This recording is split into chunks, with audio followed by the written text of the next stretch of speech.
Canada. People really don't say much about Canada now, do they? In its prime, it was Britain's largest colonial landholding, and today is the second largest country on the planet by geographic size. Holding a bounty in natural beauty, natural resources, and diverse geography, yet Canada is often relegated to the role of America Junior, the nice Americans, the country that never steps on any toes and is so nice it donates its military to the US. Today, Canada is not exactly an icon of glory and conquest that you'd expect from the second largest country on the globe, and does live up to its fairly meek reputation, at least in the more urbanized areas. But there was a time that Canada was the marvel of the empire, a hard and rugged land which only the bravest and most ambitious could conquer, and conquer they did, creating of Canada's eastern coast a golden port for British trade and bringing a great deal of wealth to the economy. To many in Britain, Canada remained the loyal son in the Americas that the US couldn't be, supporting it throughout its history in wars and through economic crises. And for this, Britain continually made sure that the Canadian coast was made ever richer and richer, yet the West remained untouched and unconquered. Many began braving the cold and wilderness of the Northwest Territories to create settlements in this free land, but little would really amount from it. Today, Canada only having an average population density of 4 people per square kilometer. During these periods of expansion, this territory was technically British, but so were the Canadians. In case there were any suggestions that it was the British who conquered these lands and not the Canadians, at the time, they were essentially the same, and in time Britain would eventually cede these lands to the Canadian government to oversee it in order that British resources not be wasted far overseas and across lands when it was already facing hardy competition on the European scene and new lands opened up across the globe. Thus, Canada would grow into the state it would become today, bearing a relatively low population and making little use of its expansive lands. Again, the bulk of its population being situated on the eastern coast. But what if that changed? What if Canada had gone down a different path, and in place of the United States, became the dominant American power? Of course, we must ask how Canada could manage to develop into a stronger state, and moreover, how it could exercise dominance over the US. The answer? The War of 1812. In our timeline, this war began out of British vessels commandeering American sailors to serve in the British Navy. In truth, a good deal of British men had fled to the US to avoid conscription, but this would still be perceived as an imposing of British authority upon the sovereign and free United States. Moreover, during a time when many Americans were calling for a second war of independence to really assert their separation from Britain. Thus, a warhawk general proceeded to invade Canada on the US's behalf, hoping that they would accept his liberation of them from British rule. He was swiftly captured, and Canada retaliated by burning down the White House. Because when the freedom-loving founders took America and made it a land of the free, the Loyalists and king-kissers fled to Canada, solidifying it into a pro-imperial nation.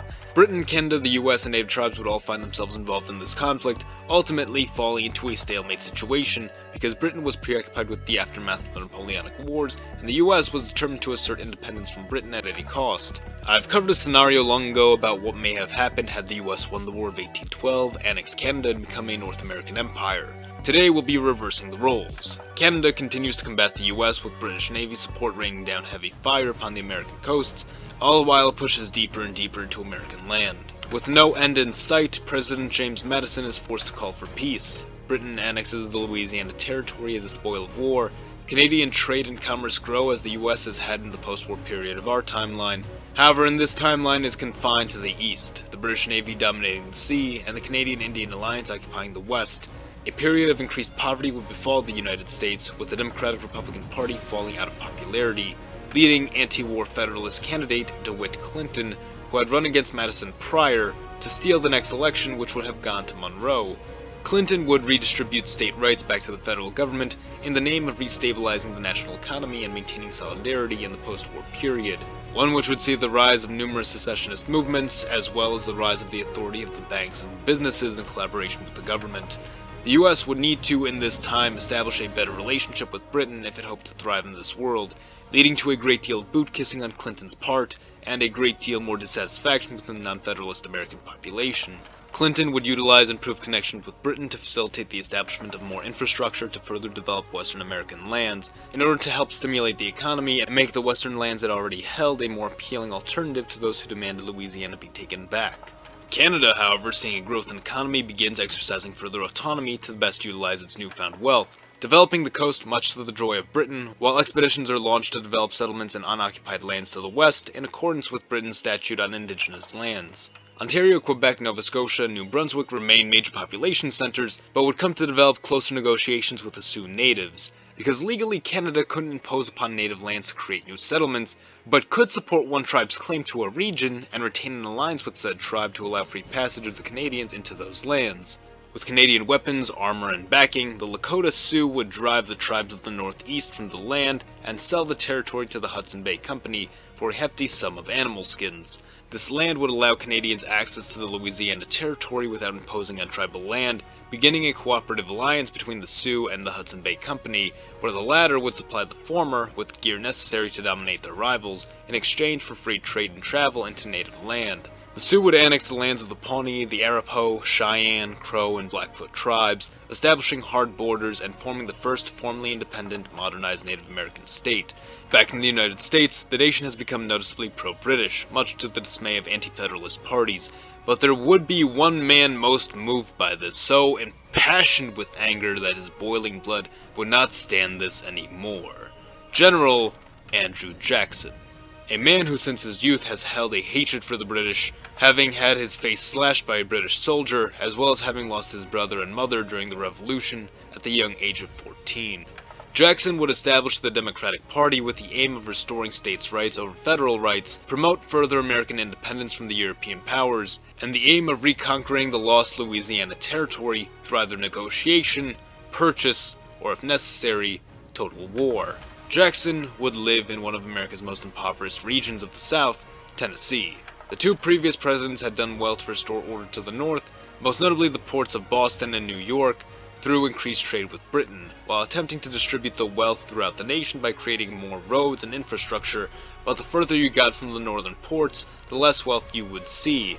Meanwhile, the Second Bank of the United States grew fatter, as did the well-established businessmen of the time. No different than Britain had America become in Jackson's eyes, but yet people around him yearned to correct it, and so did he. So would he, becoming the 7th President of the United States in 1829, and kicking off an era which would have become known as the Jacksonian Restoration, imposing hefty tariffs on imports to stimulate American production, while working to export more southern cotton across both the United States and to Europe. He'd also go on to abolish the National Bank and repay all debt, upon which point he'd offer to purchase the southern Louisiana Territory from the Hudson Bay Company, which acknowledged that the region was occupied by natives and far outside of Sioux jurisdiction, and thus left it to the United States for $5 million, restoring ambitions of Manifest Destiny and opening up access to Texas, which would still be under Mexican rule.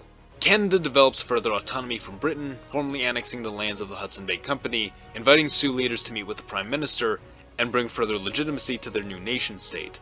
But behind the scenes, talks were being held to extend Sioux and thus Canadian reach down the western coast, with ambitions of conquering a swath of land stretching all the way down to Texas, which Canada recognized as Mexican land, and the Sioux recognized as Comanche land, and one which the US too had set its sights on under Jackson's presidency, which he would serve until his death, bringing continued wealth, morale, and prosperity to the nation through his brazen and uncompromising policies and negotiation. Jackson would support the Texan Revolution and Texan President Samuel Houston, pushing him to recognize the Comanche state of Comancheria in order to gain them as an ally to push back against the encroaching powers of Canada and Mexico. Jackson would see the beginnings of a three-way war between Mexico, the US, and Canada, but the year war was formally declared, he would pass away, to be succeeded by his protege James K. Polk. Polk would abolish the Electoral College, making popular vote the primary means of election, also going on to pass a bill which had made it illegal for the government to do more than oversee the development of national infrastructure, a task he believed should remain the exclusive right of the individual states to collect tax for and execute as they saw fit. Polk would continue Jackson's war against the bank to ensure it stayed dead, while furthering his mentor's ambitions of extending American territory from the east to the west. In this timeline, not only would the US be forced to go up against Mexico for claims to Texas, but a rather formidable Canada as well, who could draw Britain into the war if necessary. Canada could also draw upon their ally of the Sioux Nation, who had grown into a formidable organized power. However, the US also bore its countermeasure to this, the nation of Comancheria, a tribe which the Sioux knew and feared for its brutality and fearlessness in battle. Canada held only a meager population in its south, one which simply could not defend against the full onslaught of the US Army. In tandem, the US did not want to press for the bombardment of the eastern coast by the British Navy, so the two would agree to make theirs a proxy war between the American-backed Comanches and the Canadian-backed Sioux. Now, there aren't many records of Lakota interactions with the Comanches, but from what we do find, it would appear that the Sioux expansion to the north would have driven many of the tribesmen south into the hands of the Comanches, either as captives or allies, but still strengthening their numbers. The Sioux have the advantage of Canadian modernization, while tactics seem to even up with those of the Comanches, whose advantages of fighting on their own territory and ferocity in battle would surely win them the day. The Sioux, thanks to superior Canadian funding, could keep the war going indefinitely, turning it into a battle of attrition. But defeating the Comanches in this way would only allow US forces to move in and fill the ranks of the Comanches, to turn the lands of both tribes into American territories. Thus, a peace agreement is reached, while the US annexes eastern portions of Texas. Comancheria, however, would now stand in the way of US expansion, and Polk would not simply accept that. But an alternative did exist to launching what could have been a decade-long conquest of Comanche lands, and that would be the All of Mexico movement. A movement which had arisen in the post-Mexican-American War period to, well, just as it sounds, annex all of Mexico. It'd be a resolution to westward expansion, and the Mexican government wasn't rightly in a place to negotiate. Thus, in 1850, the US would annex eastern Texas, Mexico, and its territories of Nevada, California, Arizona, and Utah, the Comanches laying claim to western Texas, and the Apache lands of New Mexico. The Canadian Sioux would push westward into the west coast, clearing the way for Canadian expansion, and earning the Sioux Nation more funds to further develop.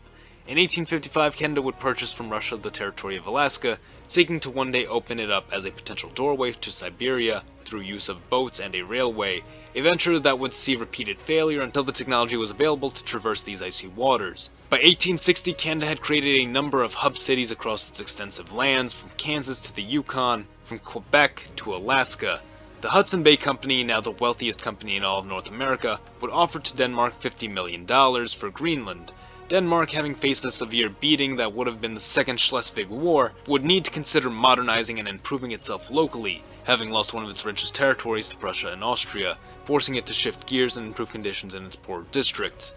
This offer would become awfully tempting. This, paired with the promise that Danish citizens within Greenland would still be able to speak their native language and practice their culture, much like Quebec was with France, and the offer would quickly be taken up, leaving Canada to become a domineering nation of the North in a world where the US has become more decentralized, while national zeal holds together a united people. The greater local authority and liberty allows the South to govern itself as it saw fit, averting the American Civil War. The Comanche and Sioux nations become noteworthy players on the American scene, the Sioux becoming a seafaring people once the western coast was reached, and beginning intercontinental trade with the Far East, and that is where I'll end this video for now. The US of Z, thanks for watching. Support your legion by liking the video, or join our ranks by subscribing for more. Mr. Z, out.